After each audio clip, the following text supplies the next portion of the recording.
thank you again, Stephen, for your time. Really appreciate you coming on the show. So you've been in Kelowna for a few years. Tell us how you got here and why you made the decision to move here. Sure. My wife, Laura Draycott, and we moved here May 1st, 2011. And we were living in Medicine Hat, Alberta prior to our move. Now, I'm about as local as they come around Medicine Hat. There's 5 generations of my family that have lived and still live there.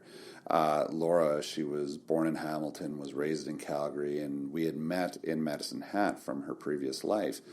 And she never wanted to stay in Medicine Hat. She was ready to move on. And when we first started seeing each other, she actually stuck around an extra 2 years for me, which is quite flattering, but I knew that this couldn't last. So we had discussed potentially moving to Calgary, Edmonton, Vancouver, White Rock, where her mom lived at the time, even Ontario at one point. But I had been coming to the Okanagan for 25, 30 years, something like that. And we had discussed this sort of casually. And then one February, she says to me, I got to get out of this town. The winters are too cold, it's too small. We want to do something, or she wanted to do something else. And she had a relative here in Kelowna. And she said, I'm going to fly out there, and I'm either going to get it out of my system or I'll be moving. Right. And it was about maybe 36 hours later. It was less than 2 days, certainly. She calls me back and says, I've been given a job offer, and I put an offer in a house. Are you coming? And I said, all right, let me get back to you. So we hang up. I call my, at the time, well, I still work for Raymond James today, but I was in the Medicine Hat office, and we were managed out of Calgary. So I called my manager, and I said, is it possible that I could get a transfer to the Kelowna branch? She said, just wait a second. She calls up the manager, Paul Johnson, who was the manager at the time here in Kelowna, said, do you want Stephen? Can he move? Do you have space for him? And he said, absolutely, love to have him. Within about 15 minutes of me calling my manager in Calgary, she had called me back and said, yeah, the office is waiting for you. Within a half hour of Laura telling me that she had put an offer in on a house, I'd called her back and said, when do we move? So you've been dating about 2 years at this point.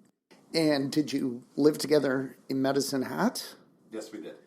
And did you have any questions about the house? I mean, was there any quibbling, or you're just like, great, just give me the address and I'll see you in a few days? Well, it wasn't over a few days because we obviously had to put the house in Medicine Hat up for sale. Right. And, I mean, you're a real estate agent. You know how that process works. But as far as me trusting Laura, as far as what she put an offer in, the trust was implicit. Mm-hmm. And I'm not about to question her good judgment on something like that. She has bought and sold more houses than I ever have. And one of the criteria, or really the criteria for us moving here, is that the house had to have a view of some kind. She had actually said that, do you trust me? Like, yeah, I do, and I'll see it May 1st. I mean, that's, to kind of skip over some of the boring details, house goes up for sale, it gets sold. We know when our possession date, is the house is actually in West Kelowna. We're packing up our house in Medicine Hat. I'm driving the truck and trailer through the mountains, and I know possession's May 1st. That's when I'm going to see it for the first time. And she said, you're just not going to believe it when you walk into this house. And it was, it was built in the mid-90s, and, it was somewhat dated, but Laura can see through that sort of thing. And you walk into the house, and the first thing that struck you were the Tweety Bird yellow walls. Mm-hmm. And then as you walk into the living room, you see this expansive 180-degree view of Okanagan Lake. And you just go, I'm home. That's awesome. So you work for Raymond James. Tell us how you got into this business. And I understand you used to be in oil and gas before that. I definitely took the long road into becoming a financial advisor. Originally, I went to school. I majored in agricultural production. I grew up on a cattle ranch south of Medicine Hat, and that cattle ranch has been in the family for generations. The Alberta government in 2009 gave my family our centennial plaque. So that was my intention. I discovered, though, working with my father, we get along better when we didn't work together, as is the case with many farming and ranching families. Sometimes you just have to realize that the relationship is more important than, this perceived destiny that you're meant to be a thing. In this case, I grew up not even questioning the idea that I would be a cattle rancher. From there, I decided to move into Medicine Hat, and this was the early 90s. And when I was out at the ranch, I was working part-time for a friend of the family. He owned a tank truck business. So I was driving truck. I was hauling crude oil. And he had given me a referral to a company that no longer exists now called Nausco Well Service. And I got hired at an entry-level position. And I was there at that company for 8 years. I worked my way up in their cementing department. So what we would do, we would go out to newly drilled oil wells and cement the production casing, which is essentially a pipe and a hole, into that well. And we also did some oil and gas stimulation, low-level pressure pumping applications. It's all rather technical. But I worked my way up to a field-trained engineer and supervisor, and at the time that I had left that company, I was one of the senior supervisors that had trained the majority of their supervisor corps at that time. There was me and probably about 4 other engineers/supervisors at that time, and I was actually recruited out of the oil industry by Edward Jones, and I went through the Edward Jones training program. They paid for my education. It was kind of like financial boot camp. You had to hit certain milestones and certain criteria in order to progress. And if you had failed at any one point, you were essentially fired and sent back to wherever you came from. And Edward Jones is known as a firm that doesn't necessarily hire people with a financial background. They hire people of certain personality types. They have had a certain degree of success in their previous career, and they saw something in me. And I worked there for 4 years. And at that time, and I have good memories of Edward Jones, but I felt that my clients and my career and my business would be better served at a different firm. And in this case, at this point, I had moved to Raymond James, and that was in 2008. So is it fair to say that you have to have skills of empathy and also math to be good at what you do? Yes, to varying degrees. I like to joke that sometimes I can't do math because I'm a financial advisor. Of course, I'm being rather flippant at it's trying to be cute when I say that sort of thing. But yes, you do have to have a grasp of math. You have to definitely have empathy and the ability to listen to people.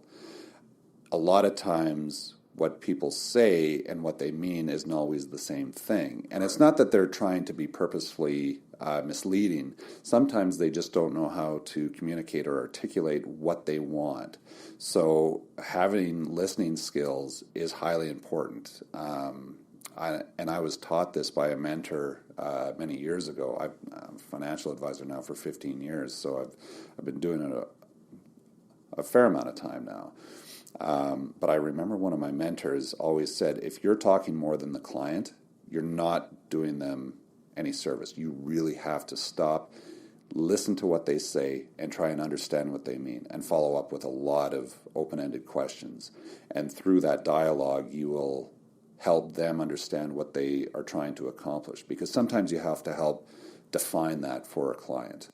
So I've been with Raymond James Limited, the Canadian operations, now for a little over 10 years. And then I'm actually employed by two different divisions of Raymond James. Raymond James Limited, which is our, as I had said previously, our Canadian operations, but I'm also dual licensed. I hold my U.S. securities license, and I'm employed by a division called Raymond James USA Limited, which allows me to help cross-border clients, Americans living in Canada, Canadians living in the U.S., dual citizens, where you run into circumstances where the rules become somewhat cloudy because of that joint jurisdiction. So my business, which I call Aura Wealth Management, under the banner of Raymond James, I've got my Canadian operations looking after, Canadian investors, and then the U.S. side, which is dual citizens and Americans. So you said that Raymond James was a better fit for you. Can you tell us a little bit about what that is? What do you love about this company in contrast to others and the previous one you were at? I would say the biggest reason why I'm at Raymond James is not just their advisor support, which is excellent, and we have a very deep back office. We're a Fortune 500 company. A lot of people don't realize our company as a whole, Raymond James Financial, Raymond James Limited, all our subsidiaries, we actually manage more money than the Canadian banks combined. But it has a very small feel to it that you wouldn't automatically assume given our size. First off, Raymond James has contracts with every one of the financial advisors that work there that we own our business. Say, for example, I wanted to move my business to Dominion Securities, for example. Raymond James would actually help me do that. They wouldn't stand in my way. They wouldn't try to steal clients. You do that the opposite way, it's much more difficult for, say, a bank-based financial advisor to leave and move their business to a company like Raymond James. The bank considers that relationship their property, not that of the financial advisors, where the culture at Raymond James is the exact opposite. So I have what I would consider true equity in my business, which matters a lot, especially if you've been building relationships and the size of your business over many years. One of the other things that really matters to me is freedom of how I want to run my business. So again, you will find at other firms, there tends to be an overarching corporate culture. And, it's a legitimate way of doing business, but that's not necessarily the way I want to do business. I don't necessarily fall easily into a category. So when I designed Aura Wealth Management under the banner of Raymond James, it was very specific. I have a specific way of doing client reviews, of making sure that their investments are appropriate, risk assessment, estate planning, tax efficiency. That process is very specific to Aura Wealth. And by contrast, you could have another Raymond James advisor in the office next to me who may not do holistic financial planning as I do, but they may be more of a traditional stockbroker. Or you may have an advisor who does nothing but life insurance. Or maybe they only do wealth management in the sense that they only manage their that client's investments. And they're all legitimate ways of doing business, but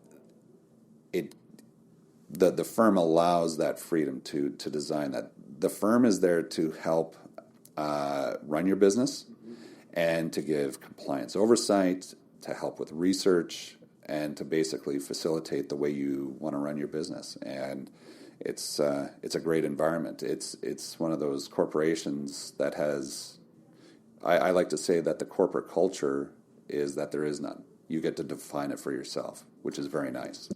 I want to ask you about the United States part of the business. I lived there in the past. I worked there for a couple of years in the late 1990s. I've taken dozens of vacations there. Love the United States. I'm a student of American history, American politics. Canadian born, of course, but I always find stories like this interesting where people are dealing on both sides of the border. How did you get into the American side of your business? It was purely by accident on my part. The firm actually approached me and asked me if I would be willing to get my U.S. license. The U.S. Division of Raymond James, the CEO had approached me, I believe it was about 5 years ago now, asked me if I'd be willing to take the courses and get certified and get licensed. And I took a look at the work involved, but the opportunity was potentially quite rewarding, and I said yes. So that's generally how it happened. It wasn't something that I was looking for, but it was an opportunity offered. And sometimes you have to say yes and worry about the details later, and hope that you're smart enough to make it through, which sometimes can be a little intimidating. But I'm actually a student of U.S. history and politics, and I'm a fan of the U.S. as well. So it was very interesting going through the schooling and the licensing aspect, as well as now being a practicing American financial advisor, to see the differences between the two countries. One obvious difference, especially when you're dealing with cross-border issues, is how our two respective countries tax each other.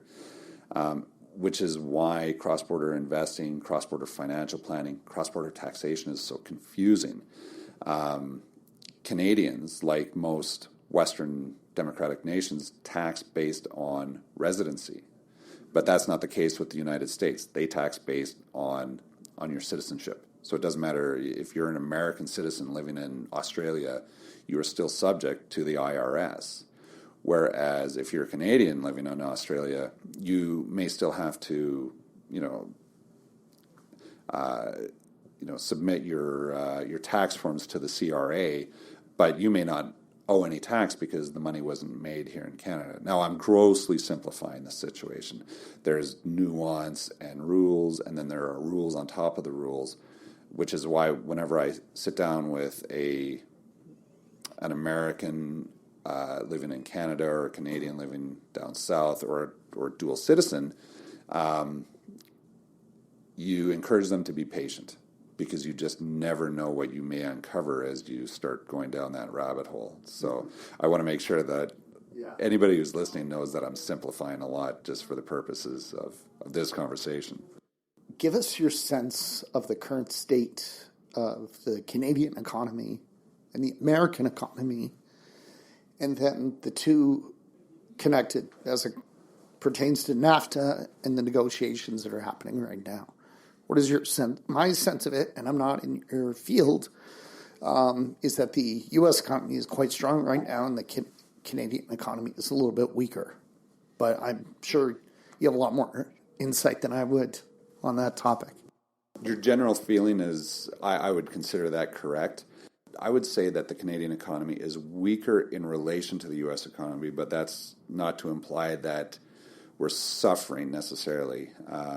There's been some economic data come out from Ottawa that shows that things are quite good. However, I always take those quarterly numbers with a grain of salt, because they can swing wildly depending on price of commodities, the current state of your currency, NAFTA negotiations, any number of things. The U.S. economy, in spite of its government, is actually doing quite well. Some could make the same argument for Canada. I'm not going to debate politics here, but I've found over the years, doing what I do, I have a market information piece that I send out to my clients every quarter, along with their portfolio reviews. And in the past, you wouldn't have to edit it nearly as much as you have to now to make sure that it's timely and relevant. Now, it's not a news ticker, this piece, but there are some days I feel that I could delete the entire thing and rewrite it just based on the news cycle. You go back a few weeks, it was all about the potential trade war between the United States and Europe. That seems to have cooled at this point. You go back a few weeks prior to that, the news cycle was, majority of it was about NAFTA, if we're just discussing economics. Now it's about the U.S. and the China trade relationship. You're starting to hear more about NAFTA again. So things happen and change very quickly. I would say that we've certainly seen an injection of volatility back into the investment market. Some of that is self-inflicted, and some of it is not. Do you have any sense of our British Columbia situation with this speculation tax? I believe the current government holds a 1-seat majority, and it's a coalition. So just based on my knowledge of history, there's always a chance that one or two people are going to stand up and say, my constituents scream at me every time I go into a coffee shop, and I'm not voting for this thing. You can stick it. What do you think? Do you think it's going to pass in September? That is a loaded question.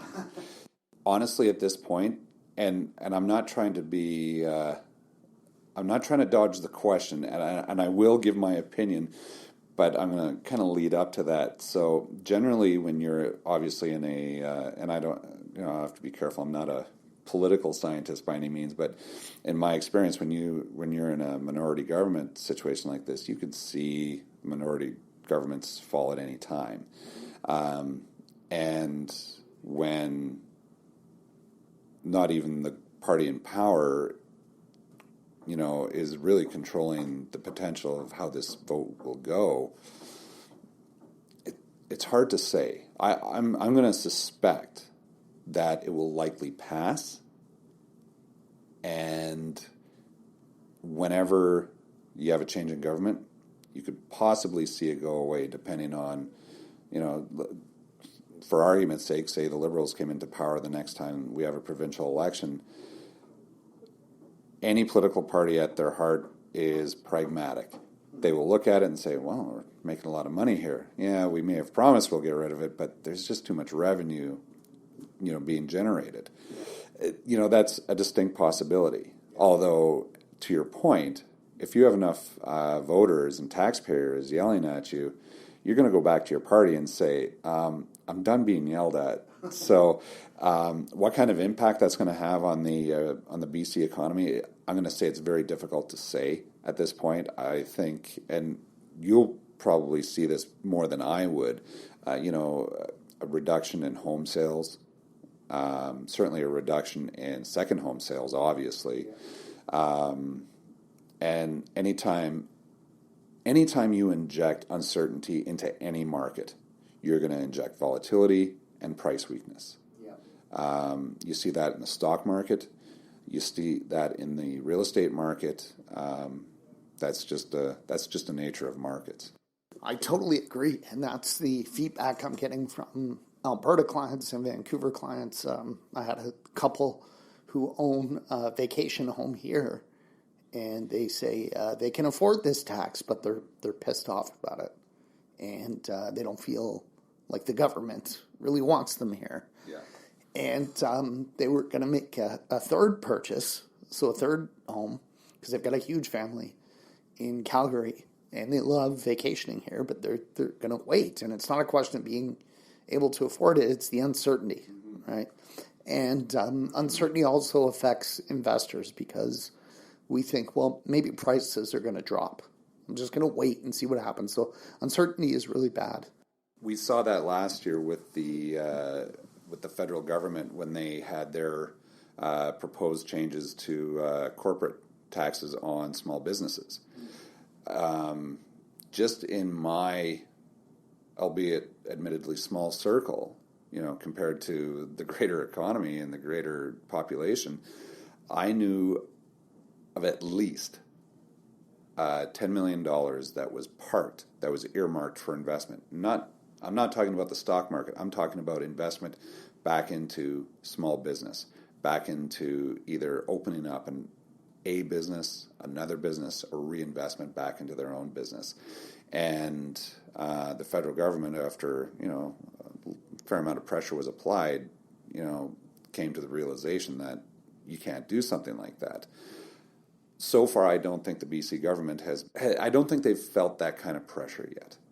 Certainly not on the scale that the federal government felt when the business tax changes were proposed. They may not feel that pressure until the next election. It's always difficult to tell. But anytime you inject uncertainty, you will see money parked, because you can't ask someone who's going to invest hundreds of thousands of dollars, and in some cases millions of dollars, into property or a business or anything like that, to ask them to risk their capital or their life savings to do something like that. That's where a lot of good forward planning certainly helps, with their accountants, their lawyers, their financial advisors. But there's only so much planning you can do for the unforeseen. And I'm pretty sure that the current BC government wants Albertans to come here because they want their tax revenue from the purchase of a second property. So the motivation, I think, is clear. It's money, not necessarily trying to scare people away, although it's having the opposite effect, I would argue. Are most of your clients Canadians with American investments, or do you have a lot of American clients with Canadian investments, or is it kind of equal? Well, it depends on how you define that. So my Canadian clients, who are just Canadian, live in Canada, have their traditional RRSPs and TFSAs, full stop. It's a blend of Canadian, U.S., and global equities. If we're just talking about the stock market, portfolio construction, if that's what you're asking, is dependent on suitability, risk tolerance, life stage of a client. And that is fairly universal from that standpoint, regardless if they're a Canadian or an American or a dual citizen. If you're asking how many of my clients are Canadian versus the U.S. operations, what I would classify as the U.S. operations, I would say about 70% of my clients and their assets are Canadian. And then about 30% of Aura Wealth Management's operations is the dual citizens, the American side. So you've been in Kelowna about 7 years, a little over 7 years. Tell us what you love about it, and tell us what surprised you the most. Well, I don't know where to begin about what I love about Kelowna, but I can tell you with absolute certainty that it has become home. Like it is, there's the obvious stuff that we all enjoy here, from the weather to all the activities and everything, the wine, the restaurants, all the different organizations that are here. What surprised me is how accepting and inclusive this community is. Because when we first started telling people that we were moving, we got, sort of this, this warning, Kelowna is pretty cliquey, you may have a hard time, you may have a hard time breaking through, and we did not experience that at all. From people who have lived here for many years, to the people that have, had just moved here, everybody was so welcoming and inclusive and made sure that, well, you have to meet this person or you have to go experience this. People really wanted you to feel that you were part of the community, and we really have. Laura and I have made some wonderful friends here, and every day we wake up and we're just astonished at who we know and who we've met and what we've experienced since moving here. So if someone wants to find out about your services, what's the best way to get in touch with you? They can go to my website, aurawealthmanagement.ca. Aura is spelled A-U-R-A, Wealth Management. Actually, the name Aura came from, I was trying to figure out a name for my business, and racking my brain forever, and I realized that I just named it after my wife. I dropped the L off of Laura, and now it became Aura Wealth Management, Right. and it invoked this this feeling of security and calmness, which isn't always an emotion that you feel when you're investing or dealing with estate plans. But it became very personal for me. But that's how you find us. A quick Google search of me or of Aura Wealth Management is you'll find us. Our offices are in Landmark One on the fifth floor. Pardon me.